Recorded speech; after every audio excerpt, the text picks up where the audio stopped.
Hey y'all, so today I made these beautiful stuffed bell peppers. These are stuffed with seafood, y'all. I have some jumbo shrimp, some crawfish tails, and crab meat. So let me show you what I did. So I have 4 bell peppers, one in each color, red, green, yellow, and orange. Went on and cut the stems off, y'all. I'm going to place those aside for later.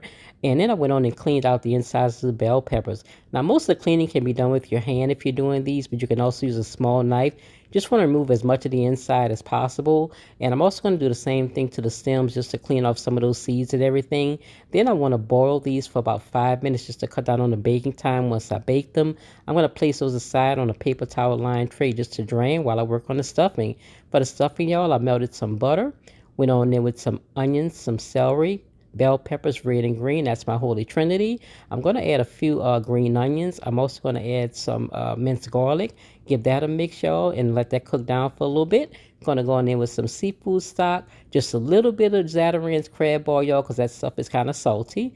Add some fresh parsley there. Going to go in and throw those crawfish tails in. And I want to season with just a little bit of onion powder. And I'm going to add some garlic powder and just a little bit of that Tony's Creole seasoning as well. And then I want to add some crushed red pepper because you know I like that kick. I'm going to go in and give that a mix. And I'm going to let this cook for about maybe 5 or 10 minutes, y'all, on low before I add my shrimp. There I am adding the jumbo shrimp that I chopped. And then I'm going to go on and add crab meat. Now, this is crab claw meat that I'm adding, y'all. I'm going to go on and add the whole container to this. I want to give that a mix and get it incorporated with the shrimp and the crawfish tails.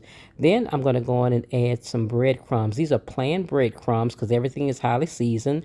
And for the breadcrumbs, I just want to add as much as you can just to get it thick. You don't want it too thick, but you also don't want it too mushy. And then I'm going to remove it from the heat. I'm going to add just a little bit of cheddar cheese and some mozzarella cheese. I want to give that a mix.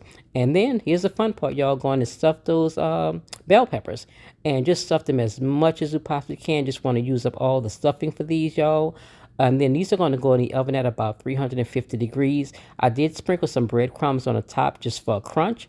The sauce, y'all, I melted some butter, added some minced garlic, a little fresh parsley, and I'm going to squeeze some fresh lemon juice in there, and then add just a little bit of salt and pepper. I want to let that mix for a while, and I'm going to go in there with just a little bit of cornstarch and water until it thickens. Here are the bell peppers, y'all. They just came out of the oven. These are beautiful. So look at this, y'all. These bell peppers were absolutely delicious. I did place the tops that we cut off with the stems back on these, y'all. I did mess up the green stem, but that's okay. And then I went on and cut one open. I cut the green one open, y'all. So here it is. That seafood stuffing just looks amazing. I poured that sauce on top, y'all. So this is one y'all need to try. Thank you so much for watching. Please like, comment, and share. Hey y'all, so today I made these beautiful stuffed bell